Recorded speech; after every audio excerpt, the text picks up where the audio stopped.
I hold myself, I think, to the highest standard. And I know my imagination runs so deep because I've been working on it my whole life. And a lot of people haven't tapped into that side of them, because to them the best is being better than the next guy.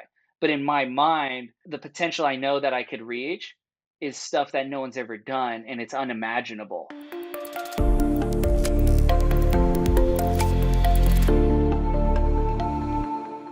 Okay, welcome back, or welcome to the Finding Mastery podcast. I'm your host, Dr. Michael Gervais, by trade and training a high-performance psychologist, and I am so stoked to welcome Lenny back to the podcast for this week's conversation. What's the quality of life if you're not exploring your edges, you're not taking risks to grow? And on the other hand, what if you've designed your life to risk everything? Professional surfer and world-class expert on risk, Kai has somehow found true freedom in the powerlessness that comes with confronting one of Mother Nature's most spectacular monsters, the big wave. Now known as one of, if not the, best big wave surfers in the world, he started surfing at age 4 and since has racked up a substantial list of world-class honors and in multiple sports that require operating in consequential environments. Kai's cultivated a masterful approach to mindset. Kai's a master of craft with a passion for, quote unquote, always getting better at something. He has so many incredible insights on staying motivated, adaptable, and innovative, all in the face of radical risk and relentless unknowns, something I believe we can all apply in our own lives. So with that, let's jump right into this week's conversation with Lenny.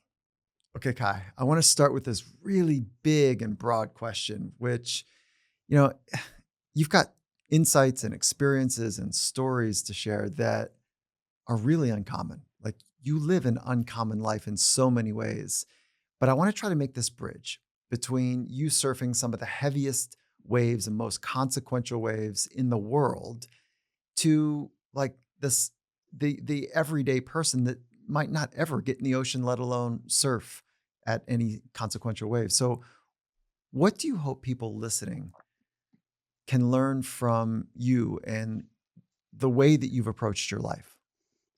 I think the takeaway from riding big waves has always been challenging yourself to the unknown.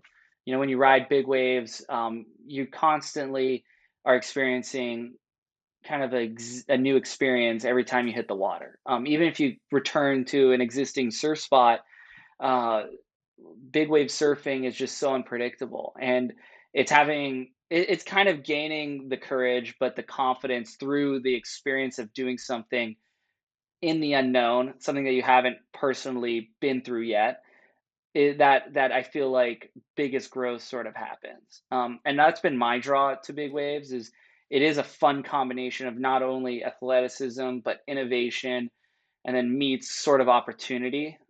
You can't just go out and get a big wave on any given Sunday.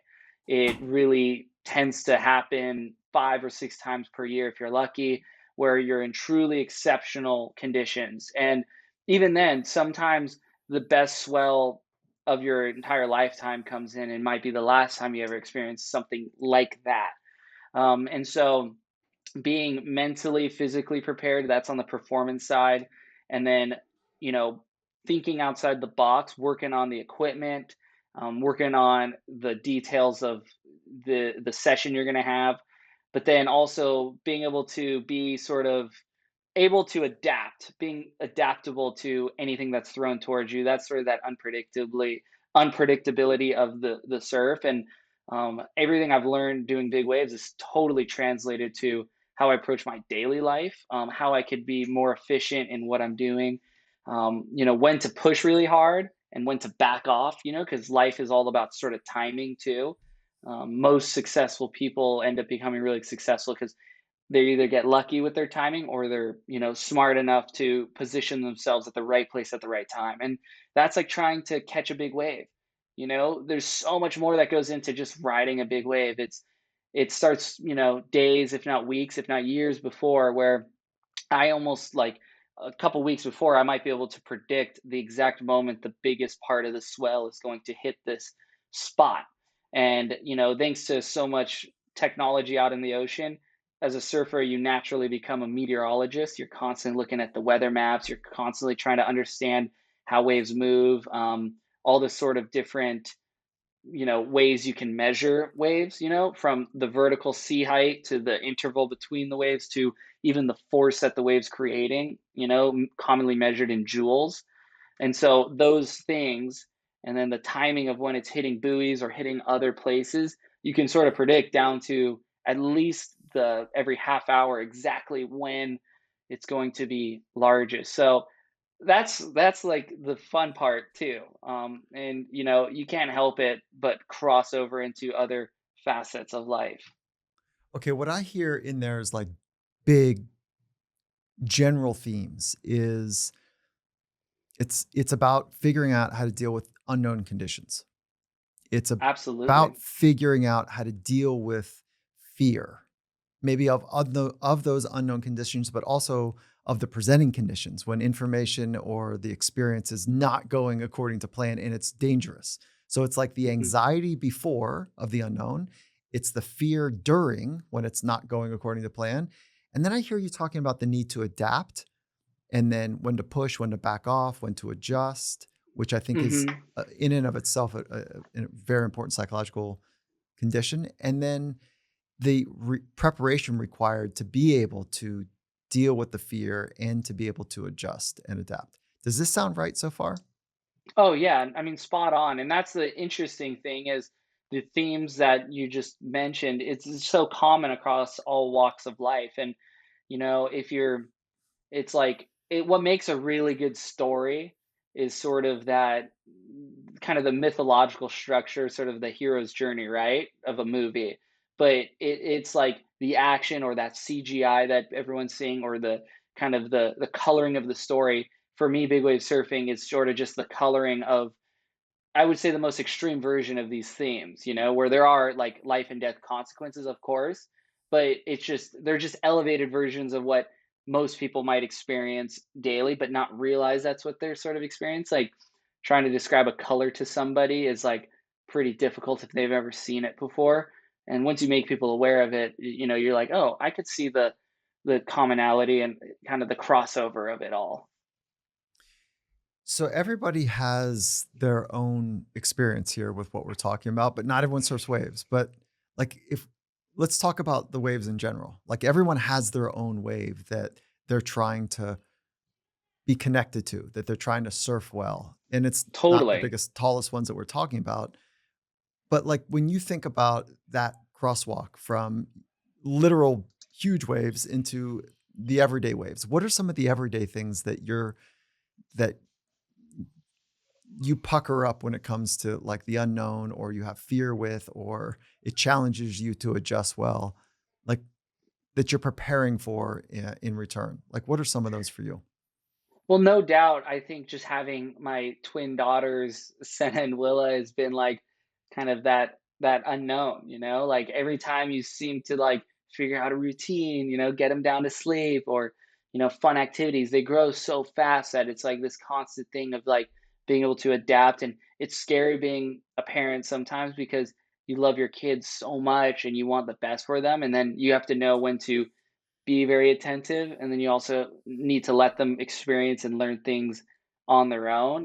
It's okay to make mistakes if you can just get back up from that. And granted, my kids aren't very old yet. They're 1.5 yet, but every single day is like kind of a new challenge. And it's like, how can I best set up myself to help them manage being a father of a family, and then at the same time, how can you sort of like be there and be there for them, but allow them to fall down, okay, get back up. It's like they have to sort of learn things on their own. So it's like that, in a whole, is like the ultimate challenge, and it's an unknown thing because there's no real, people have written books about being parents, but until you're a parent yourself, you don't know. The kids are almost teaching you and what you need to learn.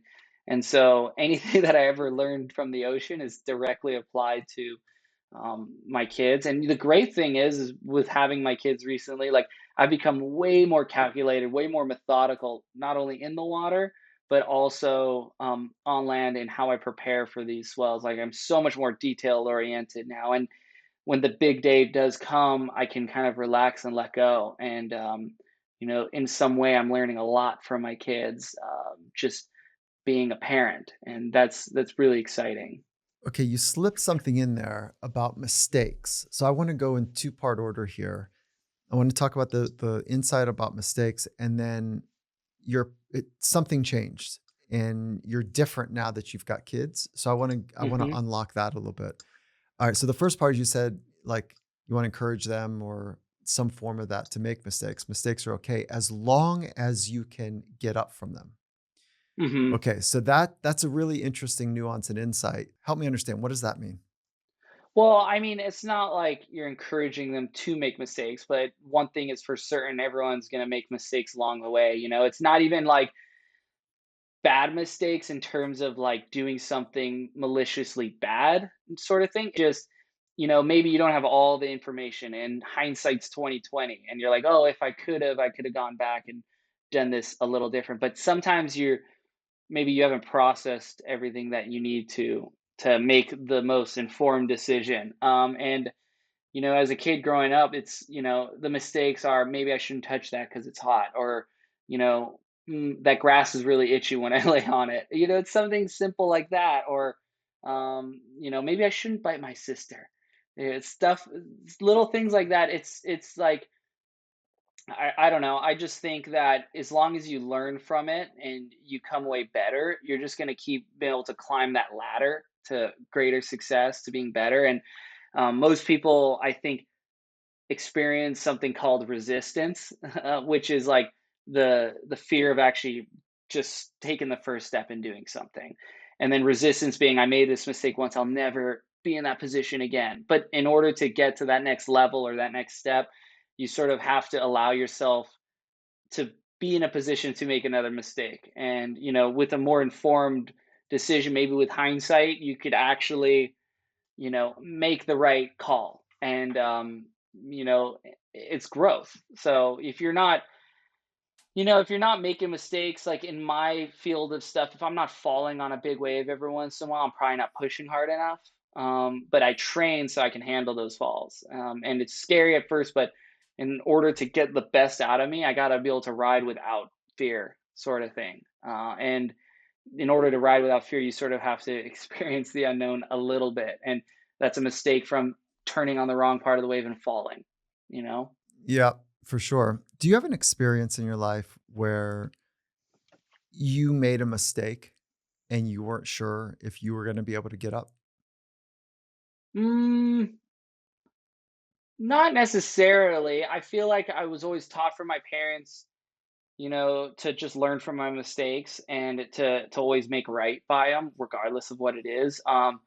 And I think, I've always had this kind of in maybe my strength and my weakness is being a perfectionist. So, as I've grown up, I've learned how to like utilize being a perfectionist to help me get to where I want to go. But then I've also learned how to sort of be able to let go, because if you hang on or cling to something too long, you're going to stall and you're going to be stuck. Or maybe, like riding a wave, you can't force anything. You kind of got to let go of everything around you and just be in the moment and allow things to happen. And without consciously thinking of what you have to do, you just naturally sort of do it. So it's about doing the homework before, and then that leads into the now where you don't, it's like subconscious at that point. And, I think the biggest battle I ever fought with myself was just, allowing myself to let go. Being such a perfectionist would in some ways help me a lot, but then hold me back because you'd get stuck on something when it was time to just move on. There was a concrete moment that I watched, you lived it. It was a hold down that you had at Nazaré. True. And did you not think there that you might not get up even from a heavy hold down like that? Or maybe there's another hold down that you Mm, can bring me into. no, I've never experienced, knock on wood, I've never experienced a wipeout or a situation in the ocean where I didn't think I was going to be okay from. Like I've always kind of had this confidence that I don't know how to pull it off, but like I'm going to be fine. Like if I ended up in the middle of the ocean, my first thought wouldn't be just give up and float there. It would probably be swim as efficiently and as mellow as I could and just keep on swimming, until I got back to shore. In big waves being held underwater, no, it's a very real fear that, you might not come up. But at the same time, I've never been in a position where I was like, wow, this is it. I could kind of like, I can't go any longer. It was always like, oh, I'm in this inconvenient situation right now. As soon as I get up, I'm gonna take a break. No one can convince me to go back out. I'm gonna eat a burrito and I'm gonna just sit on this boat or jet ski and just chill and I'm good. I'm good. It's like kind of like a mild it's kind of like just an inconvenient like sort of moment. And then I usually come back up and I get on the jet ski and we drive towards the channel and I'm like, "Oh no, just take me back out." Usually the motivation and the goal outweighs the I guess that experience. I'm like, "Well, I just won't make that mistake again," sort of thing. And again, I put so much effort into training every single day for these scenarios that it's partially why I've been able to handle certain experiences and not, you know, feel like I was going to die. And not to say that that can't happen. I mean, the best of the best have experienced that. And I don't think it's a matter of time if I'm, smart and calculated enough and I learn from my mistakes. I think it's just wrong place, wrong time. It just can happen. But I know a lot of big wave riders who've had, tremendous experiences and horrible wipeouts, but have never, faced something like, thinking they're actually going to die. But again, I'm in a different era of big wave surfing now. Technology has been so useful and so helpful, but I trained like I wouldn't have any of those things. If I wasn't attached to a board, if I didn't have an inflatable vest, if I didn't, even have the foam on my wetsuit to help me bring me to the surface. It's like there's taking the elevator to the top of the skyscraper and then there's taking the stairs. So I train to take the stairs, but I always take the elevator when I'm in those conditions, and that way I can retain my energy and focus on my performance and not focus on the surviving part, because the surviving part I can do. It's just sort of, putting all that into the performance that um that'll allow me to ride better. But it's always in the back, it's always kind of like easily unlockable. Kai, you are one of the, if not the best big wave surfer in the world. And I don't say that lightly. Like the things you're doing on waves, the rest of the community is like, how? Like, are you kidding me? And so you've got your respect from your peers. You're an innovator. You're right on the knife's edge. It's beautiful to see what you're doing for your family, yourself, and the community at large. What what is holding you back? Mm, What are the things that get in the way of you continuing to progress the way that you want? I would say, most of that stuff I've sort of been able to work through. I would say the hardest part right now is actually because it's almost impossible to be everywhere all at once, and it's being able to see someplace and not necessarily be there and be like not having FOMO, the fear of missing out. I say it's like it's good to have a little bit of that because then it's like, okay, I want to go there and I want to do it like that way or better, But then that's one thing. Like right now, it's like hard to be everywhere all at once and not letting you feel like you're behind, sort of thing. It's sort of like a competition who can ride the most big waves necessarily. And when it comes to like actually riding the big waves, I really have been looking outside of my own sort of kind of community of surfers in a way. I've been looking at other places to get inspiration for riding big waves. One of those inspirations is like Travis Rice up in Alaska. And recently I went up there with Travis and got to experience in person what it was like to be in the scenarios he is doing. And that would open my kind of my mind to what is even more possible than what I was just imagining. Because I actually got to see it in person. I got to see the master himself in these mountains. And I got to experience some of that myself too. um, but a lot of times, like I don't really ever feel like I feel like my potential in big waves is way greater than where I'm at now. Like I don't even feel close to what I could. I in my own imagination and my own visualization. I could be 10 times gnarlier, and I know it. But there's like kind of like a process to it. It's sometimes you just kind of gotta, take baby steps in order to get to where you want to go. Cause you all of a sudden you end up in the moment and it's so intense, you might freeze up a little bit, but it does make what I already do feel easy. Like what I'm already doing now feels easy. And I'm just trying to think of how could I make it not like harder on myself, but the experience of flipping and doing these rotations and committing to these big waves and the lines I want to draw. It's that little feeling, that little moment in between all of that that feels so freeing and alive, like I feel alive when I'm like the chains or the I'm unbridled, like I can just throw things in heavy consequential situations and have it come out, and it's like I have that control to do that, you know what I mean?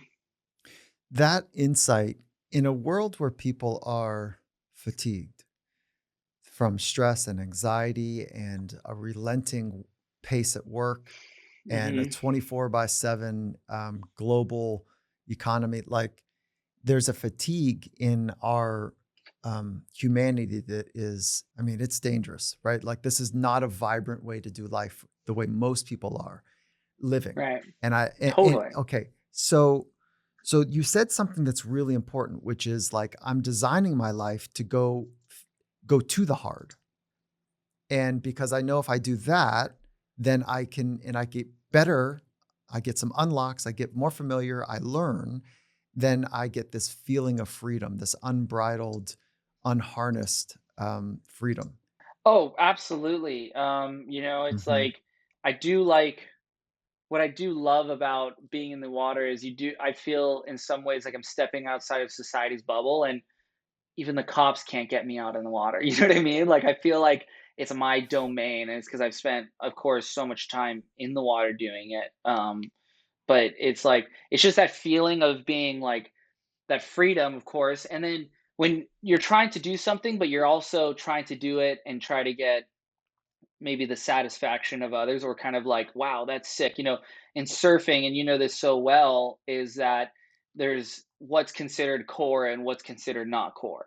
And sometimes what's considered core, I question, I'm like, that's how is that any cooler than doing it this way? You know what I mean? And it's just this kind of tribal, maybe herd mentality, like, well, he thinks it's cool, so I'm gonna think it's cool, and then everyone just thinks it's cool. And that can hold you back on how you approach a wave, because it's like if you're not grabbing rail and a backside barrel and leaning your body in this way, then you're not really barrel riding. But then I watch someone like a Mason Ho, and for people who've never heard of him, his surfing is really unique and completely, like, you could tell he's not held down by what is correct surfing, and that's the whole point of surfing, is it's your own expression on this canvas. You're the paintbrush sort of thing. And he'll grab the rail with his front arm. It's called slob grab, and he'll put his back arm there. And it's a not a traditional technique whatsoever, but it just to me always looks so visually stunning because it's his own expression. And it's not like, wow, I look just like Kelly Slater or Andy Irons or somebody. It's no, that looks like Mason Ho, and it's Mason Ho doing it. So it's I try to really like pull myself back to like what would feel really good, and what do I think look cool before I even consider what is cool, or what is like the right way to do it. Because of course there's certain techniques, it's like in surfing, you want your back leg tucked in, and that gives you this control to the surfboard and kind of sucks you down. Like bad technique would be having your knee bowed out, kind of like a cowboy. But that is like super basic sort of thing. Whereas like the expression part is like where you put your arms. Mason Ho's body is still positioned in the wave the proper technical way. You would have it this way, but he's holding this way because he's allowed himself to be let go, and have that freedom to like express his body posture a little different, even though technically he's doing everything right to achieve that position, but he's not trying to mimic anyone else but his own. And in big waves, it's like you have to have this sort of stance, and you got to take this sort of line. It's like to me, I'm like, no, like the rule of thumb in surfing is like unless you're hitting the lip, you're not doing an air. If you're hitting a chop, it's called a chop hop, and chop hops are like kid novelty, like kind of frowned upon sort of thing, like not considered like legit maneuvers. I'm like, well, it's a different playing field when you're on a 50-foot wave because that chop is 6 feet tall. And I look at snowboarding and they're not turning back up the mountain and hitting the mountain sort of thing. They're hitting ledges and using everything on that mountain face to do a maneuver. And granted, they might actually hit a real legit ramp at one point, but they're using little features to do things, and that's their expression on this mountain. And for me in big waves, I'm like, why just go straight over this chop when I can just 360 over it? And it doesn't change the rest of my wave, except it's just this out of the pocket maneuver. And people are like, oh, he's just doing chop ops, and I'm like, you do a chop op on a 60-foot wave. Like, there's that really cool moment when you're rotating and you look back at a 60-foot wave and you're looking back at the lip. There's like only a brief moment where you see it, and then you're back pointed forward. So I'm getting a perspective or a view of the wave that no one riding big wave will ever see because they're only looking forward. But for a second, I'm seeing the wave face on, and I'm making it and keep on going, and that's my expression sort of thing. So it's not letting my surfing or my riding in any sport be dictated what people thinks right or wrong sort of thing. I think you just focus on what fundamentally on a technical basis will allow you to do those things, which is the foundation of what makes good surfing, and then everything on top of that's just your expression. I know that 99% of people listening won't understand the technical jargon of what you're talking about, but right underneath the surface is the psychological framing coming from a master. Like, how much of my environment can I use to create and innovate something that is unique to me, but still is traditionally grounded in the basics? Thank you for that. And I need to play that back a few times to really grok like how you just did that. But you're pulling variable bits of information in, innovating in ways that are unique to you, and staying grounded to the base colors of the canvas that you're creating, like, or painting on. I love that. How much of your mind is attending to fear of what other people might think of you? I'd say the natural draw to it is like pretty significant just because there's like the job that I do is sort of comparison in a way, It's if I was just had all the money in the world and I would still be living my exact same life right now, but I wouldn't have like sponsors to make happy, or I wouldn't need the support of a community to see value for my sponsors for me because I have such a good following and people enjoy what I do. I get to have make it my job, right? And so there's like it's like what's gonna be like you sort of definitely I'm guilty of sort of leaning into like what other people are doing, or what I think people want to see, when in the reality I'm pretty sure everyone that does enjoy really following me just likes to see what I'm doing. It's like probably getting overly analytical and being too much like what how can I be better, and instead of um thinking outside the box and working on something else that might help supplement it. Sometimes you can like it's like doing a sort of a workout. I'm going to get better at this one workout, and you've done it so many times you're used to it.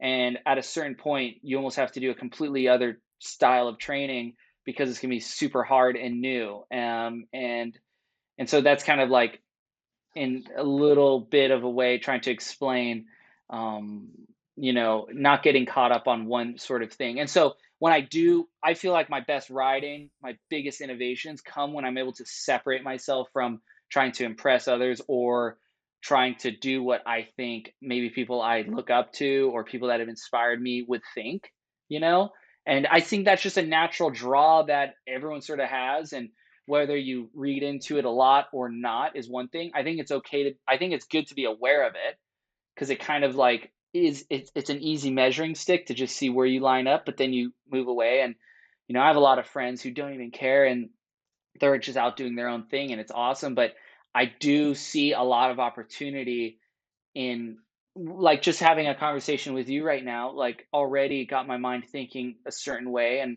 oh, I'm going to do something a little bit different after this because I just picked something up. So I love that aspect of seeing what other people are doing and being like, I can do that too. The competitive side of it is really good because sometimes that just leads me on to something else because I combine my imagination with what I've seen. It's like, whoa, if you do that, and then it goes to this. It's I don't think black and white doesn't exist. I think there's many shades of gray in between.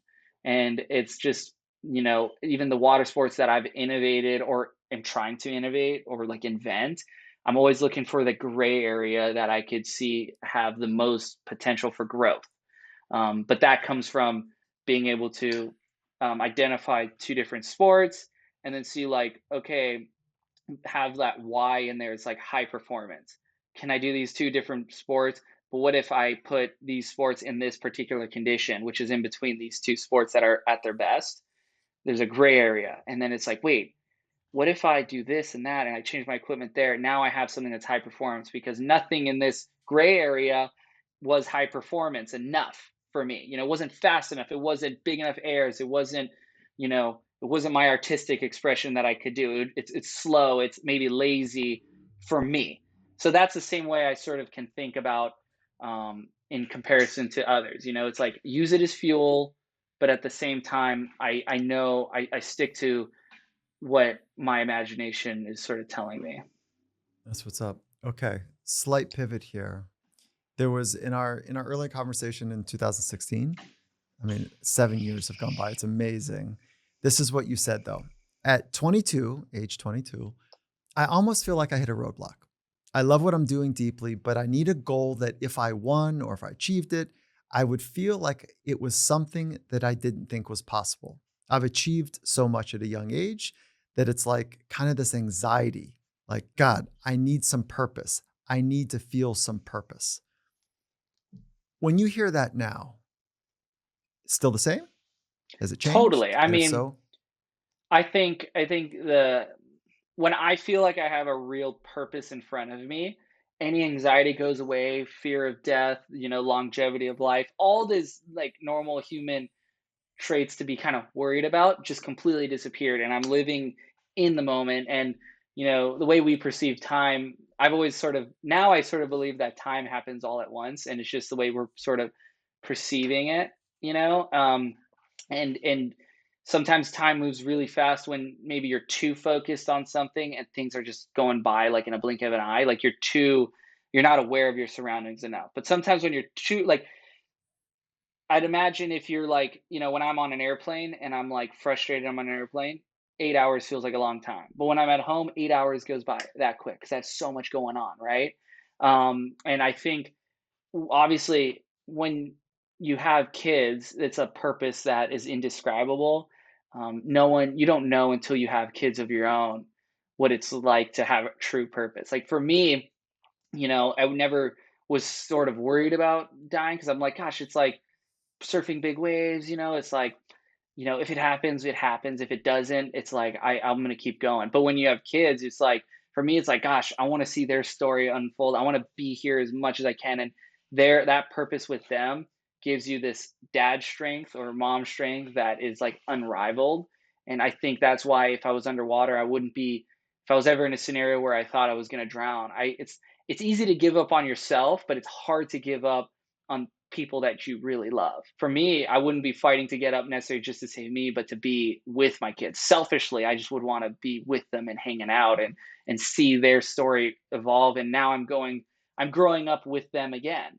It's like a second. It is really a rebirth when you have kids. Because you get to experience growing up again from a completely different perspective.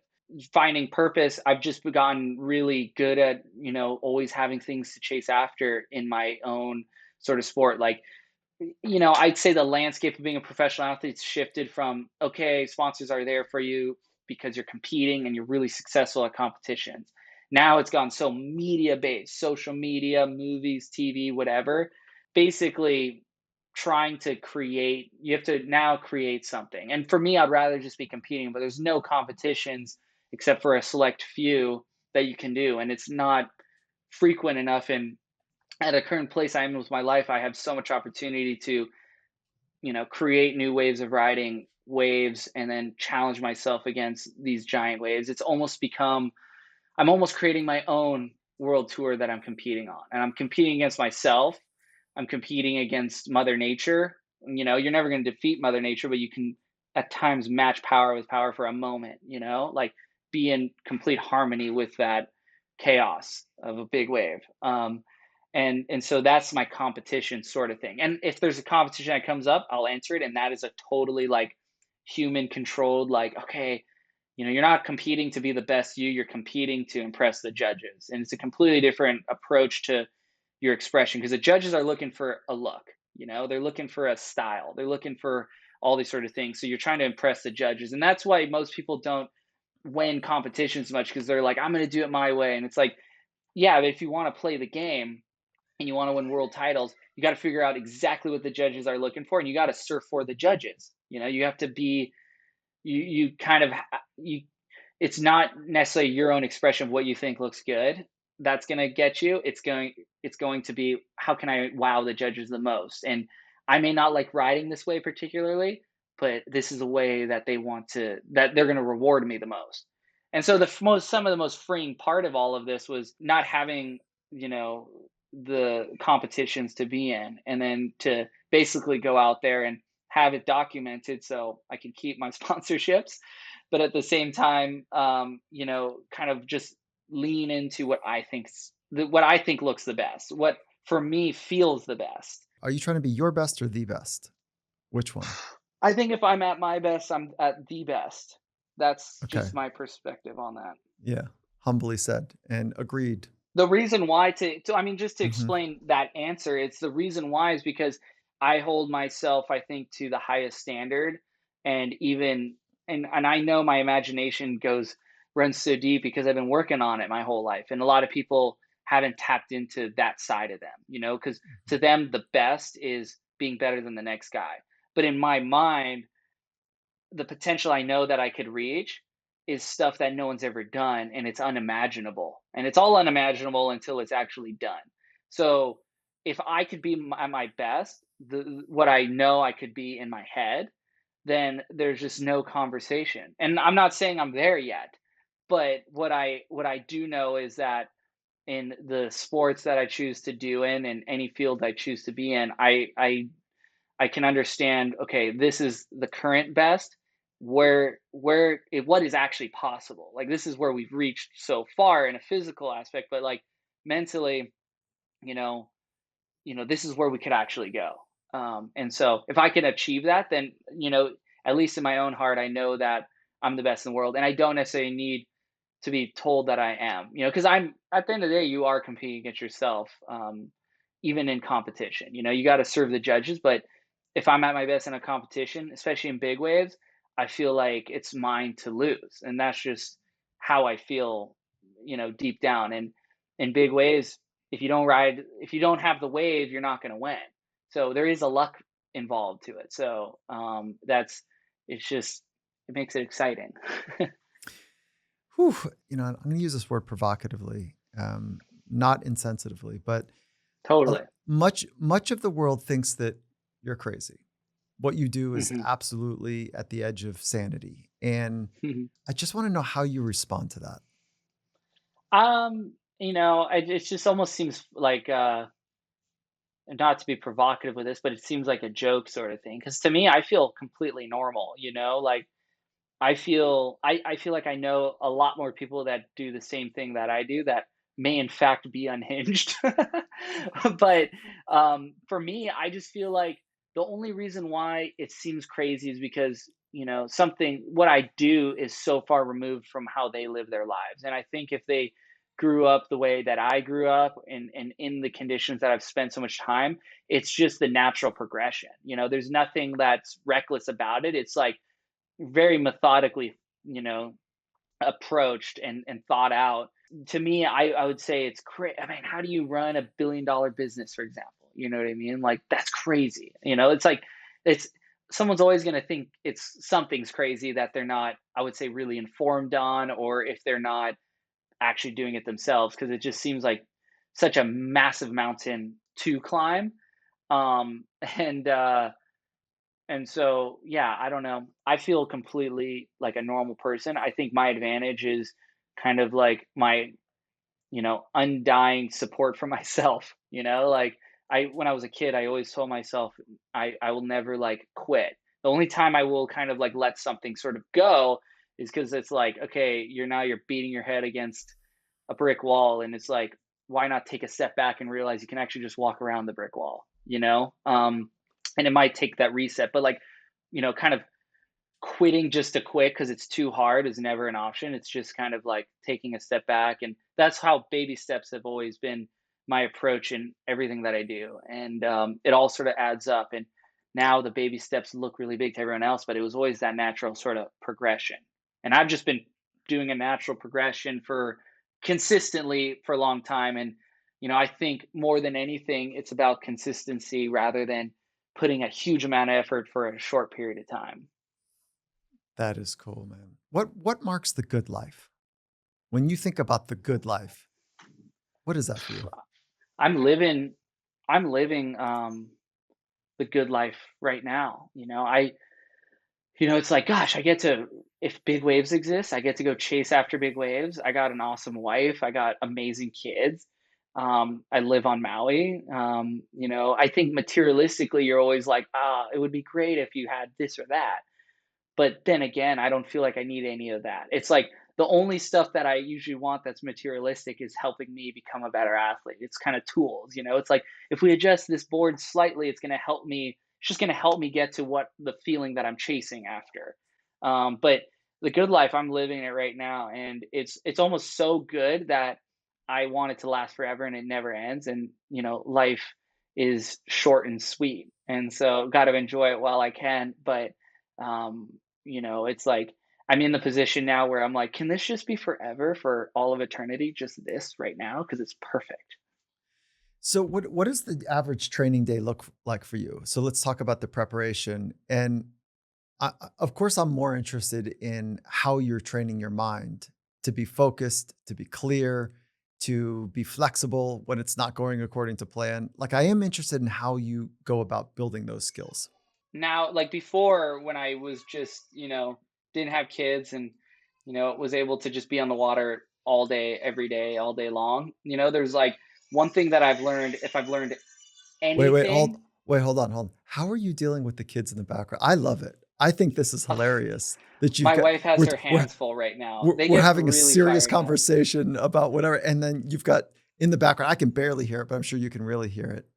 Like happy or distressed. I can't tell what it is, kids, but It's probably a combo. yeah, right. How are you managing that noise with focusing in this moment? My wife is I would say more equipped, and you know she's a better version than I am, just as a person in general, but also as a parent. And so the girls are in good hands right now, and I can tell by kind of their shrieking, they're kind of probably tired, almost ready for their nap, but then they're also having fun, and they like to make a lot of noise, and maybe one bit another one, or one fell down and it set them off, and they're not like in distress or anything. It's just Yeah, right. kids Yeah. being kids sort of thing. And But how are you managing it in go right in your mind? Is it like, "Oh, no," or is it like, "Oh, that's interesting," or "They're in good hands," or is it like, "Oh, it's not important, like, who cares? Like, this is my life and we're good." Like, well, it's multitasking for sure. Like I know exactly what I'm talking about here in the conversation, but based on the screams in the background, I can sort of already just tell what kind of situation they're in. I can almost imagine, visualize exactly what's going on. The thing is I, just like in a big wave spot, I understand, okay, all the doors are closed right now. The kids are probably just overtired because it's, 9 o'clock here in Hawaii, and it's almost their nap time. It's like they're just being kids at this point. My wife is there, and and she's the best mother in the world, and she's already handled this situation, and the girls are happy again. how much of the tension that you felt, and I'm gonna move off this, I promise, but I think this is materially important, was trying to manage your commitment here to, like thinking well and having a good experience for our community that's listening versus managing like the tension in the other room? Like, was that an issue for you or was that like, no, that No, was not 0. The 0? reason why is because it comes down to what you can control, and then also just understanding the landscape of where you're at, like, kind of the the battlefield, with your kids. It's like, I know they're in safe hands, I can let go, if I'm, like, kind of like an overbearing parent, I would be like, "Hold on one second, I gotta check," and everything was fine, and they're like, "Oh, no, it's all good." I just know my living room so well that in my head, in the background, all that processing, I'm like, "They're totally fine."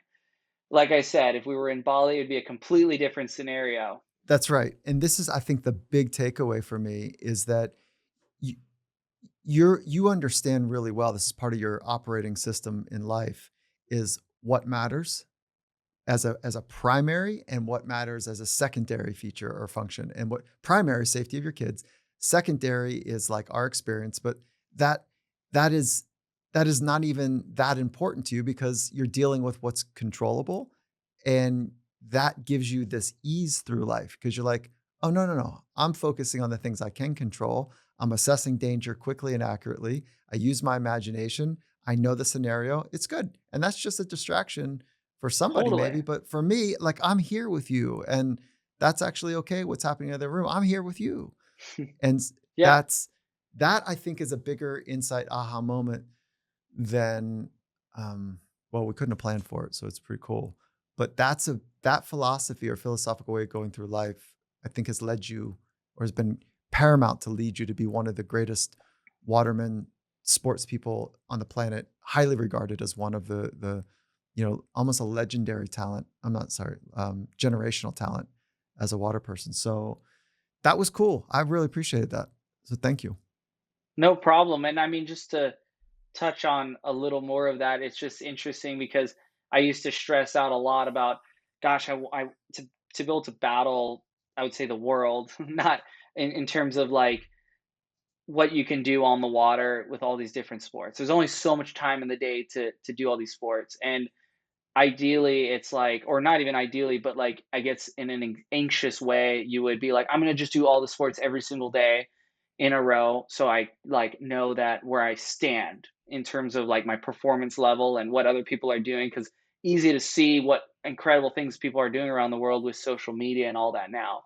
And then it's realizing that it's like, this is what I realized when I had kids was like, you could spend 4 hours in the water, kind of passively doing the sport because it's hard to maintain a level of focus to go to the next level for 4 straight hours. Like, it's good to have time on the water, no doubt, but you're almost better off doing a lot shorter time in the water that is much more focused. If I did just an hour or even 45 minutes, maybe even less, 30 minutes in the water, I could probably get more out of that session than if I knew I was going to be out for 4 hours, because even subconsciously you kind of go, well, I have time. Whereas, when you don't have the luxury of time, you're like, okay, I did this maneuver, I'm going into this. Okay, where's that wave? And you're just like, you're maximizing your brain power into that sort of thing. So it's like overcoming that anxiety of like not being on the water as much as I'd love to, because I'm, helping raise two little girls. That doesn't bother me anymore because the time I do spend on the water is much more potent and I get way more out of it. And since I've had my girls, my level of riding and all my sports have gone 10 times better. And that leads me into talking about, I would say, the visualization side of things, like being your mind really can't tell the difference between doing it in real life and actually just visualizing it. And when I'm on airplanes to go to these big wave spots, or not even go to these big wave spots, but just traveling in general, I'll put myself in a precarious situation in my head, and I'll have triggers like a certain song that'll help me get there, get really focused and visualize. And when the one thing that always annoys me is like sometimes you'll be, and we all do it, where you just kind of blank out and you're just kind of staring, but you're not looking at anything. You're just in your head. And someone will be like, dude, you're zoning out. It's like, dude, you just ruined it. Like, and being able to handle not allowing the outside world to like penetrate into that. So that's been like a fun exercise too. It's like people are like, you're zoning out and not letting them affect it in a way. Cause I'm like, I'm onto something right now. I've visualized to the point where on an airplane, my palms will get sweaty and I won't even be riding a big wave, or my heart rate will go up and I'll hyperventilate. And if I can run a scenario over and over and over and over again to the point where that doesn't happen, when I'm actually there in real life, it feels like deja vu. So it's kind of like making deja vu on your own, creating it. And then when you get out there, it doesn't feel hard at all. It's like, oh, I've been here before, even though this is the first time I've ever physically done it. I mean, one thing, like talking about letting go and control, if you've ever been on an airplane and you're like coming down, you're going to be late for your next flight, and my buddy might be freaking out, and it's like there's nothing to freak out over. I've already thought about, okay, if we do make the flight, great. If we don't, there's an airport hotel here. The next flight will be at this time. And in order to like get control of that anxiety, I often kind of lean on what I can control, like you mentioned earlier. Yeah, so contingency planning is a big part of your prep. Is Yeah, that fair? Okay. I would So say that's it puts actually my mind at ease. If anything, it's like I could do this, I could do that, I could do that. Okay, that's out of my control, so don't even worry about it. Boom, boom, boom. it it's a best practice in for cognitive behavioral training from a psychological approach is contingency planning. Hmm. However, there is a thin line. Too much contingency planning prevents us from actually going, and it can actually For bleed sure. into um, like preventing us from going, and it can also create some anxiousness. You're talking about using your imagination to see later. And performance imagery is a grounded first principle in psychology to use your imagination to see a future state that doesn't exist and to Mhm. see it in as many different angles and positions and contexts as you possibly can. How much time do you spend in a disciplined way? And I don't mean like I'm walking down the street doing imagery or I'm driving my car doing imagery, but like in a disciplined way where you're using your mind to see the future. I would say the hardest part is not doing it. I would say at every waking moment sort of thing. My mind is so fast and active. Like if I just sit on the couch and I'm just sitting there and, watching my girls play and just making sure everything's good, I'll totally just like start visualizing like, it could be a number of things. It could be on water activities. It could be like an invention that I want to incorporate into what I'm writing. And I'd say my biggest challenge is not visualizing. Like sometimes allowing the mind to actually rest. I've always Mm. had really active dreams, like very lucid dreams, constantly. And so like I've found if I can really just exist and just like feel the stillness and appreciate my surroundings and not think, or trying to not think in a way. It's like just looking at I'll do this exercise where it's like in order to separate my mind from a million ideas that I have, or trying to get into a really like, I would say, comfortable place where I feel like I have a clean slate. It's like picking images, or it's picking things out and saying it out loud as quick as I can. So if I'm looking outside, I see a green palm tree and the leaves are blowing northwest direction, and the sky is blue, but there is some clouds and a possibility of rain over in Pukalani. Like I'm looking around and I'm picking things. That house is gray. I just saw a bird pick a flower over here, and that flower is orange and it's standing on kind of like an empty branch, and doing it as quick as I can. And that puts me into my scenario or into the landscape that I'm in, the area I'm in. And then I do that for a couple of minutes, and all of a sudden I stop. And now I feel like I see everything, but my mind isn't controlling everything. You know what I mean? It's like I'm just absorbing and I can take everything in. It's a cool practice because technically what you're doing, it's a present moment focus without Hmm. assessment, without analyzing, without interpreting. It's just a present moment focus. And if you're doing it in nature, there's an extra layer of benefit. But Totally. what you're doing is you're quieting down what's called your default mode network. And the default mode, just to be a nerd here, the default mode is constantly checking, am I okay? Are we okay? Is this okay? It's the Totally. self, which is like right at the it's the core seed of suffering, like self-focusing, am I okay? and you're quieting that down with a deep focus that doesn't require analysis.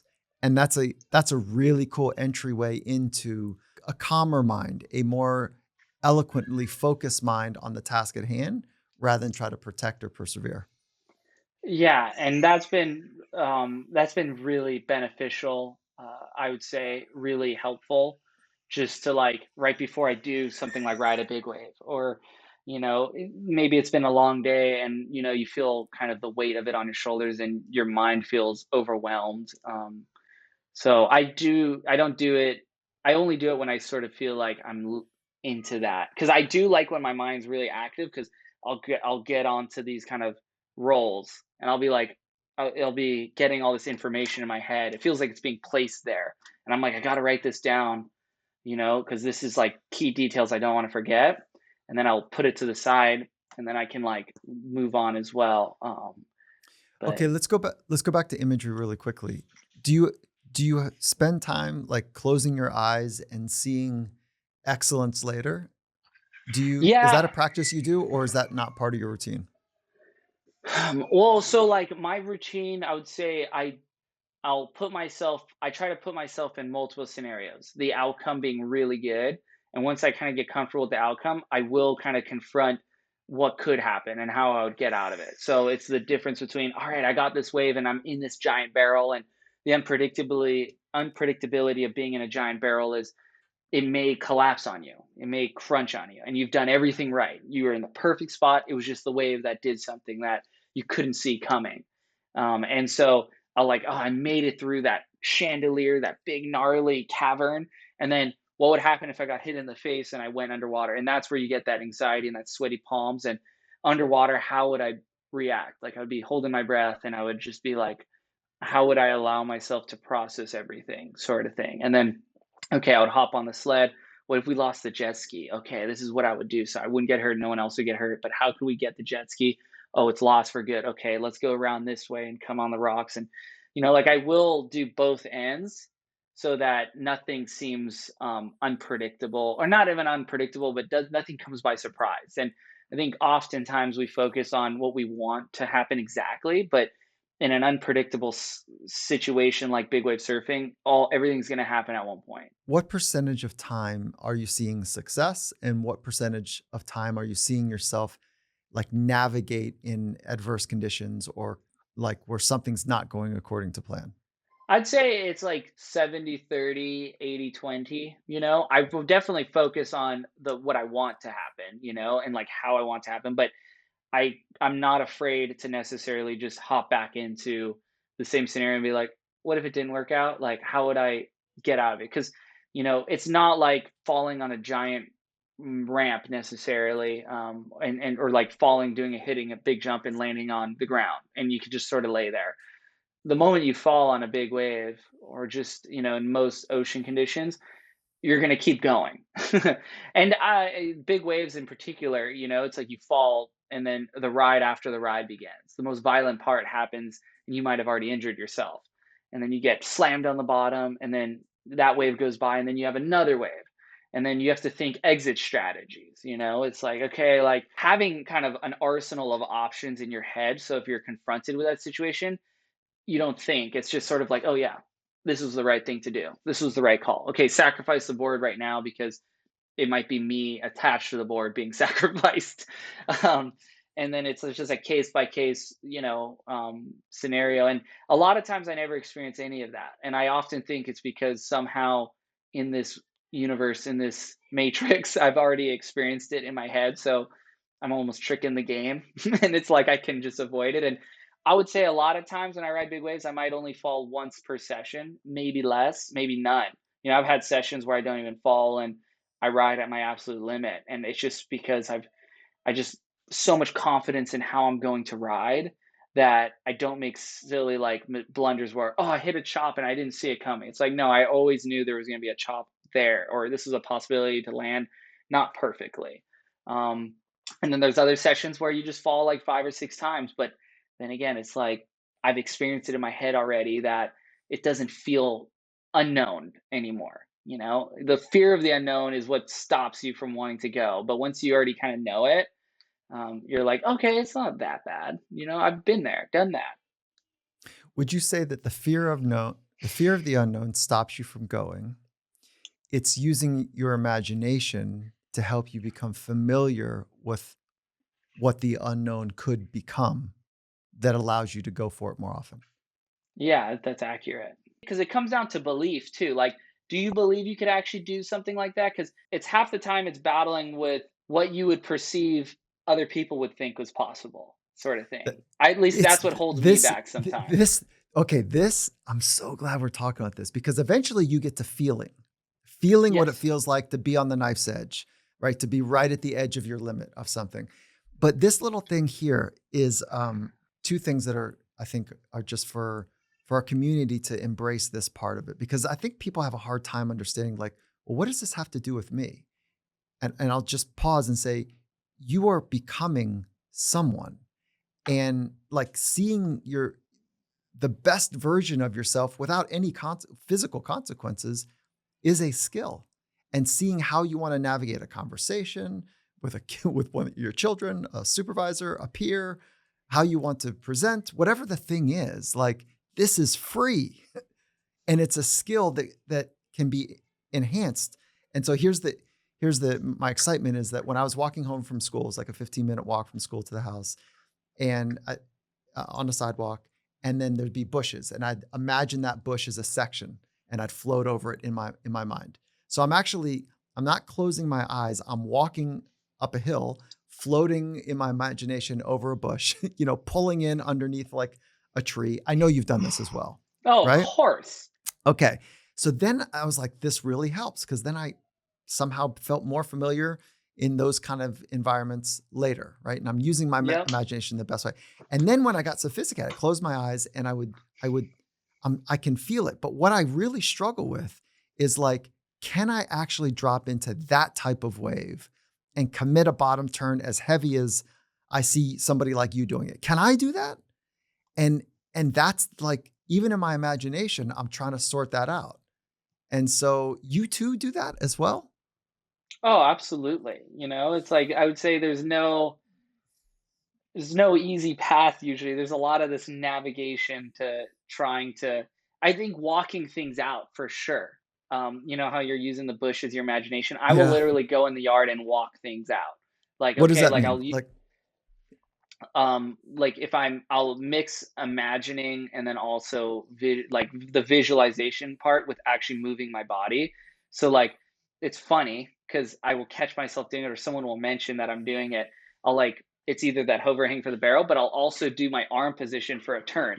So like if I'm just walking straight and there's a wall, I'll like kind of turn my body and see where my front hand is, and then I'll go to the top and I'll put my hand, and I'll sweep my bottom hand so it's lower than, I'm a regular foot, so swoop it lower than my left hand, and my left hand will raise, and that'll keep the nose out of the water, and blah blah blah. So the point is like there's like I feel like there's just so many stages and so many levels that you can sort of like keep falling back on if you're having a hard time feeling it. Like sometimes you can really feel something and you don't have to like do that helicopter view. You don't have to walk it out. You can just like be there. And other times, like you have a goal, and I would say the resistance part of you is holding you back so much that you can't even get started. So it's like, how do you just keep dumbing it down to the point where it just gets almost not even what you're going after? It's just so simple. It's like, what would it be like just to ride a wave right here? And I'm not visualizing it, like I'm not imagining it. I'm almost just actually just doing it. And then that imagination comes naturally from body movement. okay, so limits. I want to go back to this one more time just quickly, which is what do you Hmm. think the limits that most people like what are the things that hold most people back? What do you think those are? The limits on things is, I guess, for me, it's just been fear of the unknown, letting that resistance stop you from just taking the first step. And then, I think if you want to become truly great at something, it's really important to be able to step over the edge just a little bit, because it's like in developing equipment for me to ride. You can, there's taking baby steps, but then there's also being able to maybe overshoot just a little bit and then just reel it back in. And because it's easier to go backwards than it is to like punch forward. And if you can like, if you're at a point where you're standing on the beach and the waves are significantly bigger, but you've done all the training, you've done your homework, but you still feel like you can't get off the sand, it's but you know you can do it. That's the point when you're like, you almost got to turn everything off and go for it, because you have to just have faith in yourself. And I think it's really important to have that sort of level of you know, almost a little bit of cockiness in yourself, like, you have to be willing to cross that line in the sand. And then maybe that line moves forward and maybe you realize you can come back, but until you do that, you're not going to know what your potential is. And oftentimes when people do step over that fearful edge just a little bit, they realize, hey, the water's just fine. Like, oh, now I see another line in the sand that's way in front of me. Like, oh, I can get over there. And what was I thinking not having to do that? But most people don't take enough risk, you know? And I don't mean like get on a motorcycle and go over the speed limit kind of risk. I mean like, basically telling their employer that, hey, look, I can do this next job better than anyone else, and I should maybe be in that position, even though it's like you're in a comfortable position. If you want to kind of move up, you have to be sort of willing to be. I think, Laird Hamilton told me this once. He's like, you have to learn how to become your own best friend. And as soon as you can become your own best friend, because most people are enemies of themselves, as soon as you can become your own best friend, then you got your back all the way. And that's all you need, because not everyone will always be there for you. And if anything, everyone else is trying to struggle with the same thing you're doing. So, yeah, becoming your own best friend is a lot of hard work, but it's possible. Oh God, that's so good. Okay, so in one or two words, okay, your responses are one or two words here. As a reductionist, as hard as it is for both of us, how do you answer this? It all comes down to, Doing what you love and having fun. This is gonna be an explanation because I just said those words that I told you, but I'm gonna explain why. It's like, everything. The most cliche things are often pretty true. Like never give up, love what you do, always have fun. But there's so much more. They're not as broad as you really think. They're really like it's internal. And it's the truth. If you really love what you do, you don't feel like you're working hard at it. It's something you want to do. If you're having fun, you don't, you're basically excited for what comes next. And you're looking forward to it because you don't want it to end. And then never giving up is basically the byproduct of those two first things. It's just you don't give up because you love what you do and you're having so much fun. It's giving up's not even crosses your mind. You're just, this is what you love to do. And so when people are like, how do you handle these big waves and how do you not give up and quit? It's like, I just really like what I do and I'm having a lot of fun. So till it's not fun, I'm gonna keep, doing it. where do you want to send people to watch the life of Kai, to follow along with what you're doing, and where do you want to drive people to? If people think I'm crazy, I went up to Alaska with Travis Rice and I got to snowboard these mountains, which I guess maybe was crazy, but watching what he can do on these big mountains makes what I do in the ocean seem tame. Like just the level of expertise. I learned a lot from Travis, and we made an episode for Life of Kai. It's on Red Bull TV right now. It will be on YouTube soon, but look up Life of Kai. Kai and Travis go to Alaska, and if there's a few takeaways from that trip with Travis that I really learned is how quiet he's able to get right before he does something amazing, and how focused he's able to get, and how he's able to turn off the noise around him. So it's like that exercise I was talking about, like picking things out and getting into that headspace. He can switch that on like a light, and he's a master of his craft, so it's no problem. And then his not his basically leading into that, the foundation of, he did all the homework. He knows the line. He knows where you might die. He knows where the crevasses are in the cliffs and where the slough might turn into an avalanche. He knows all that. But when he gets onto that mountain, it's all background, and he's able to be that paintbrush on this massive canvas. And watching that, and watching him do stuff and ride mountains that, if you fall, you die, was like next level. Because at least in the ocean, when you're riding a big wave, no matter how big it is, it's water, and you can still come up. you know, buried by an avalanche, you're probably not coming up back in those mountains. So it was one of the top 3 trips of my life was going there because it was that eye-opening experience, and I hope it comes across for people that watch this episode because they literally took me, a fish out of water. That's awesome. So Life of Kai, it's awesome. And I see that you're learning to do a double black flip. Does that mean that you're trying Yeah, to sort out how to double black, on a wave? totally. I mean, that's Oh, thanks to jeez. what Travis Rice Yeah. does in Alaska. I mean, Yeah. it was like, to me, I'm like, if he can do a double backflip on, you know, a big mountain, why can't I do it on a big wave? A lot of times the air he's flying, he's going 50 to 80 feet flying through the air. And that's as tall as the waves I'm riding. So I'm like, if he can do that, like what's holding us back from doing it on a big wave?